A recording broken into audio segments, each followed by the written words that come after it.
Bonjour à tous, ou même rebonjour, selon si vous avez vu ma vidéo précédente et que vous avez enchaîné sur celle-là, ou si vous avez fait une petite pause, ou alors que vous tombez sur celle-ci sans avoir vu l'autre d'avant.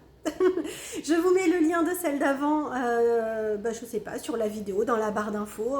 Comme je n'y connais pas super bien en YouTube, je fais comme je peux avec les moyens du bord. Voilà, donc comme je vous l'avais dit dans la vidéo précédente, celle-ci, je la consacre au fait d'être en formation une fois que nous sommes décédés. Alors, je ne sais pas si vous le saviez, mais ça fait partie des choses que j'ai apprises petit à petit au fur et à mesure de mes contacts avec des défunts. C'est qu'en fait, nous apprenons tout au long de notre vie et de notre non-vie. Donc, une fois que nous sommes passés de l'autre côté du miroir, nous continuons à évoluer, à grandir, à nous enrichir de connaissances. Alors en fait, on s'enrichit de connaissances et nous sommes en formation de deux façons. La première, vous vous en doutez, c'est par l'aide de nos guides. Donc ils nous demandent sur quoi nous avons envie d'évoluer, qu'est-ce qui nous ferait plaisir, etc. Ce que j'ai pu remarquer, c'est que souvent, la vie qu'on vient de quitter, le métier... Je vais m'exprimer un petit peu mieux que ça. Donc, ce que j'étais en train de dire, c'est que souvent, dans la vie que nous venons de quitter, nous avons eu un métier, et si c'était un métier passion, nous avons envie, une fois passé de l'autre côté, d'aller encore plus loin dans les connaissances. C'est comme ça qu'une fois, en faisant un contact défunt, c'était le papa d'une de mes clientes qui lui dit que là, il est en formation. Alors non, c'était pas le papa, pardon, c'était le guide du papa qui est venu me dire que le papa était pour l'instant inaccessible parce qu'il était en formation, un peu comme vous quand vous voulez contacter vos enfants mais qui sont à l'école et qui ne sont pas censés être sur leur portable, hein, on est bien d'accord. Donc ils ont le message après. Donc là c'était le cas. Le guide du papa est venu me dire que là il ne pouvait pas s'adresser à sa fille directement parce qu'il était en formation. Il était en formation de quoi? D'agriculture. Alors moi je ne connaissais absolument rien de la vie du papa avant, sa fille m'a juste contactée en me disant voilà, est-ce que je pourrais avoir des nouvelles de mon père, savoir comment il va de l'autre côté, etc. Je n'en savais pas plus que ça.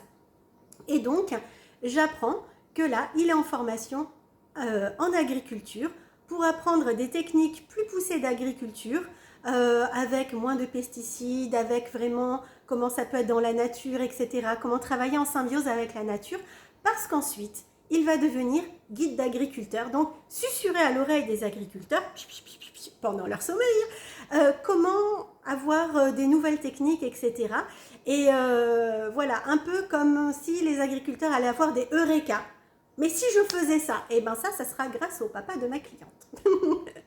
Voilà, donc en fait, il était en formation pour apprendre des nouvelles techniques pour ensuite savoir guider des agriculteurs qui auraient d'autres sensibilités et un contact plus accru à la nature.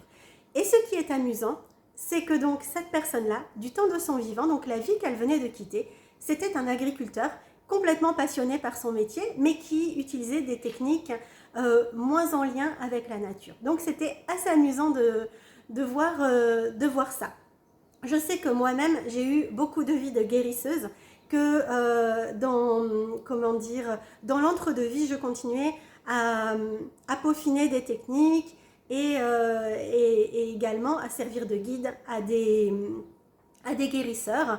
Donc voilà, après ce qui est intéressant, là je fais une petite parenthèse, c'est que quand on se réincarne avec ces mémoires-là, vu que nous avons notre âme à évoluer, mais que les vibrations de la Terre ont également évolué, ce qui était valable avant doit être, entre guillemets, remis au goût du jour, upgradé, pour être en adéquation avec nos énergies actuelles et les vibrations de la Terre. Donc des choses qui fonctionnaient avant doivent être retravaillées pour être adaptées aux personnes, aux lieux, etc. Dans lesquels nous baignons aujourd'hui. Donc voilà, donc la première chose, on part en formation avec nos guides, avec des classes, voilà, comme on pourrait un peu imaginer, avec un ou plusieurs enseignants, et des classes avec plusieurs autres âmes, parce que, comme à l'école, hein, on sait très bien que c'est le nombre qui élève. Donc voilà, ça c'est la première situation de formation. La seconde situation de formation, elle se fait entre les défunts et les vivants, ou plutôt entre les vivants et les défunts. C'est-à-dire que le défunt va savoir qu'il a besoin de s'améliorer sur telle ou telle chose. Voilà, et donc on va lui assigner ou il va choisir une personne encore incarnée qui est en train de vivre la situation actuelle parce qu'en fait, depuis l'autre côté, il va regarder comment la personne incarnée va vivre la situation, qu'est-ce qu'elle va en faire, comment elle va cheminer dessus, etc. Et la personne décédée va prendre ces informations-là, va les absorber, va les intégrer pour en faire une expérience personnelle. Moi, j'ai déjà été en contact avec des âmes qui étaient à côté de moi à un moment, donc, non, elles sont avec moi, elles ont décidé d'être avec moi pendant toute ma vie, parce que les épreuves que j'ai à vivre, les défis de ma vie actuelle, sont des défis qu'elles sont censées traverser également, mais comme c'est très très lourd, on le sait, hein, l'incarnation est quelque chose de lourd, de difficile, de souffrant, et parfois certaines âmes n'ont pas les capacités, parce que ce sont des âmes un peu plus jeunes qui gèrent moins bien les choses, mais qui veulent quand même, qui sont volontaires et qui veulent évoluer. Donc, elles suivent une âme qui est incarnée et qui a décidé de vivre des choses vraiment un peu hard. Et comme ça, elles s'imprègnent de tout ça et ça leur évite, de devoir revivre ça. Ou alors, quand elles vont s'incarner elles-mêmes, elles vont pouvoir le vivre, mais de façon beaucoup plus light et de façon, alors plus light pour elles, pas que la situation sera plus facile, c'est juste qu'elles vivront la situation avec moins de traumatisme. Je ne sais pas si je suis assez claire sur ce que je vous dis. En tout cas, voilà, ce sont un peu comme des spectateurs qui seraient en même temps acteurs, puisque ce sont des spectateurs qui engrangent de l'information, qui engrangent,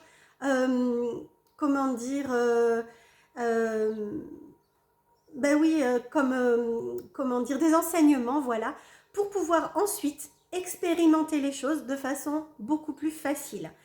Voilà, donc ces âmes-là, elles peuvent nous suivre toute notre vie, si toutes les étapes que nous avons décidé de traverser, ce sont des étapes dont elles ont besoin elles-mêmes pour leur évolution, ou ça peut être aussi des âmes qui viennent à notre contact à un moment donné, pour un défi donné, une expérience donnée, et ensuite qui vont aller suivre quelqu'un d'autre. Donc en fait, quand nous disons que nous ne sommes jamais seuls, effectivement, nous ne sommes jamais seuls. Donc voilà.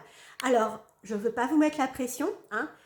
Si je vous dis que nous sommes tous des enseignants de personnes qui sont de l'autre côté, c'est pas pour vous mettre la pression dans le sens de il faut bien faire, vous n'avez pas intérêt à rater, parce que là, on vous regarde. Non, non, vous faites comme vous avez l'habitude de faire, et puis voilà.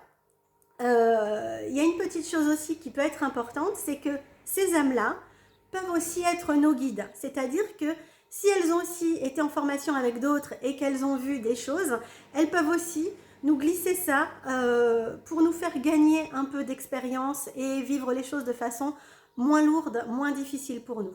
Donc voilà, on le sait, hein, les énergies, l'univers, ce sont des vases communicants. On donne, on reçoit, on transmet dans un sens comme dans l'autre. Donc voilà.